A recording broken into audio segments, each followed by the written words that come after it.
Hello and welcome to Underpaid Gamers YouTube channel. My name is Justin. I'm here to talk about the new game No Man's Sky. One of the most anticipated titles of 2016. A little bit of controversy. I just popped in the disc and my first experience goes as follows. I get an error. My first time. After downloading a 7 gigabyte update, I get an error. Now, don't let that become your whole opinion of this game. My first 4 hours with this game, I recorded. I only put on this video the first 15 minutes or so. If you'd like to see more, let me know in the comments. I can show you more. But I'm just going to talk about some of my thoughts of this game and some of the things they do well, in my opinion, and some of the things that I think are lacking a little bit. Now, I said I recorded about 4 hours of gameplay. I've played probably for about 9 hours. And the overall feel I get of this game so far is just aimless beauty. Really is what I can think of. Aimless beauty. So, the game itself is very colorful. It is very unique in a lot of ways, not only through the idea of what this game is trying to do, but also in the scenery, in the graphics. They're not as high-res as I thought they would be, but I can't complain because you can go from a space station to the surface of a planet without any loading screens. And the sense of scale that you get from being able to do that is just absolutely amazing. It feels awesome. One of the first things I noticed is that there's no tutorial for this game. There's no instruction. It's not overly the basic controls aren't overly complex. You know, most video games use the same triggers for shooting, walking around, jumping, all that. But some of the finer mechanics of this game I did not understand for hours and hours. The crafting system is kind of confusing for those who, without any information going into it. I think the game could have done a better job of introducing you to the different mechanics that work in the game. And the overall sense I get is that this game is supposed to be half exploration and half survival. And that's a little bit of a surprise to me. I kind of expected this game to be more of an exploration game than anything else.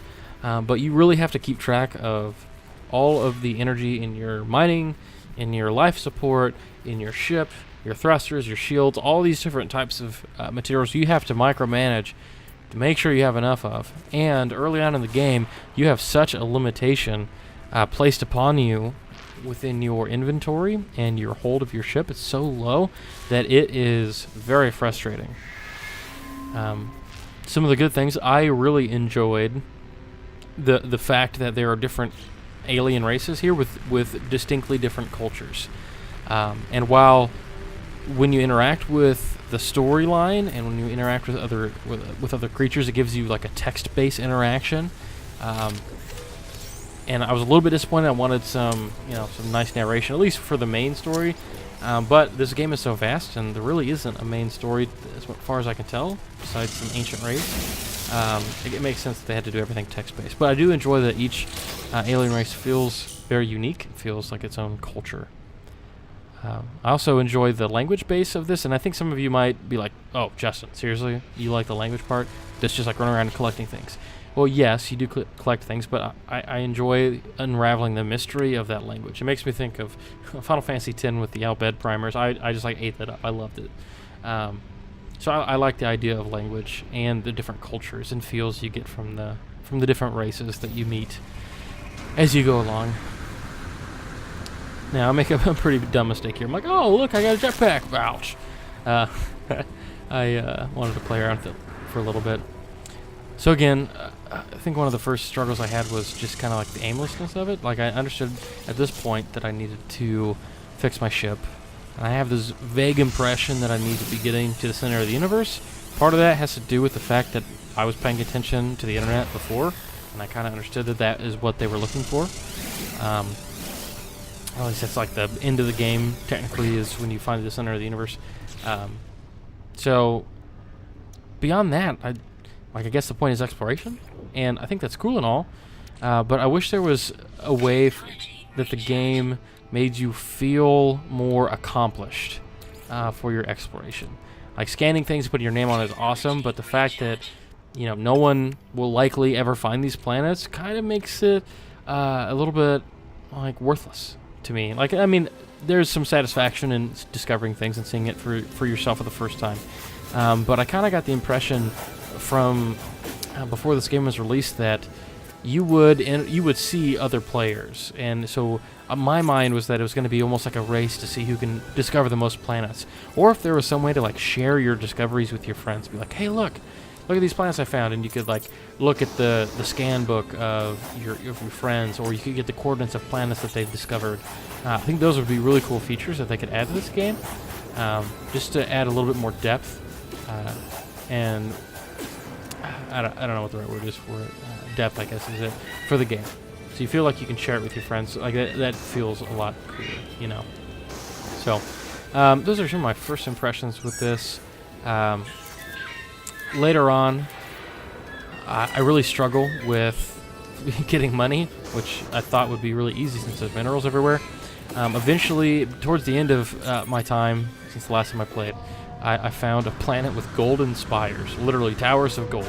And so I took a couple runs back and forth from that planet to a space station, and that worked out pretty well to get money. But up until that point, I really wanted to expand my cargo because I felt so limited, and I just couldn't get there. It took like 9 hours, and I haven't bought a ship yet. I think I finally have enough money to buy one. It's just kind of frustrating because I want to explore, but I feel like I'm being punished for being new. It's like I want to explore, but I can only explore for like 30 minutes before my inventory's full, and I have to go back. So the pace of it doesn't really fit what I want early on. Now, from what I understand, there's going to be a lot of updates to this game, and it's going to change a lot by the end of what this is. So, like, what we see now is going to be different. And I've seen some comparisons drawn between what Destiny is like now from when it started and what this game is going to go through. So definitely going to be a different feel. Like, the basics of the game are going to stay the same.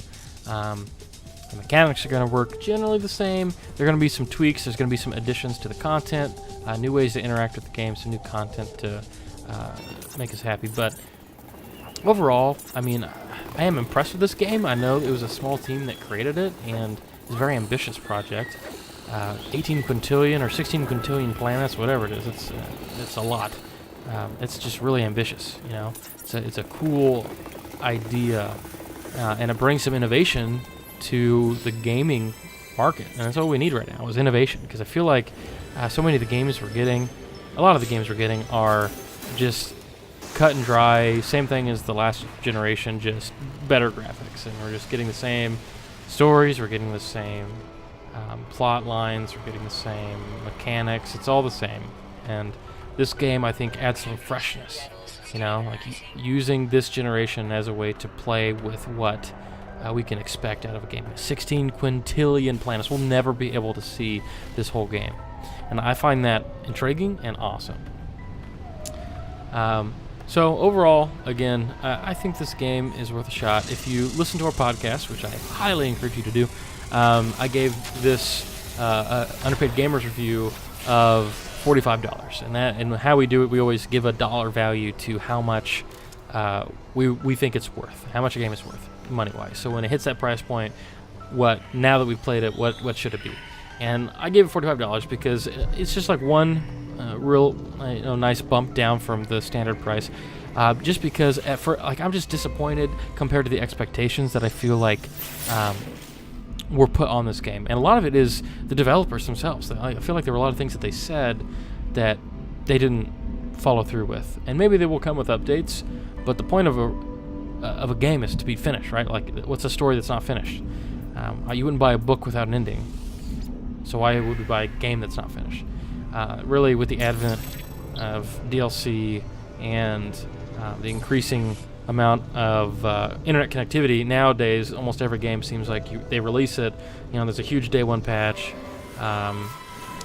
Features aren't fixed or complete or bug proof, until weeks after release, months sometimes. Like some games don't ever get fixed. Thinking of like Assassin's Creed, it was Unity, one in Paris. Like, yeah, they just never fixed it. They give up. And like the Arkham series, I know they had a big one on PC, just like broken, super broken. So So I really wish that they would have, like, I know they've been talking about multiplayer. I wish they would finish the game beforehand. But again, I'll say that all with some grace, because it is, a 12-man team or 14. I can't remember the exact number. By the way, small team that made this humongous game. So I'm sure that they were working overtime, long hours. So I want to give them respect for the amount of work that they did. That's really just more complaining about the state of video games now, and DLC and updates, and how things just are never finished. They're just not finished when they're released on the disc. And maybe that's just me thinking old style, back in the PlayStation 1, PlayStation 2, N64, those old games where when you got the disc, it was done. You got the game, you got the whole thing. We don't get that anymore. And I guess that can be a good thing, and it can be a bad thing. I don't think it's all bad. It just can be frustrating at times. So, let me know what you think of this video. If you'd like to see more No Man's Sky from us, we can make that happen. If you want other videos, feel free. Leave us some comments, some feedback. Please subscribe to our channel. Listen to our podcast. That's our main avenue of communication. We make one of those once every week. Upload it weekly. So you can always check us out there. We're on SoundCloud, iTunes, Google Play. We're here on YouTube. We always post our content on YouTube as well. It comes out a little bit later on YouTube, so if you want the up-to-date bread and butter of what Underpaid Gamers is, you need to be following us on SoundCloud, iTunes, or Google Play. We have a website too, underpaidgamers.com. Feel free to check that out. It's a blog. We write about a lot of things in the video game universe. Have a couple extra writers on there, so feel free to check out our stuff. If you like us, subscribe, leave a comment, give us a rate, and we definitely appreciate it. So thanks for watching, and we'll see you guys next time.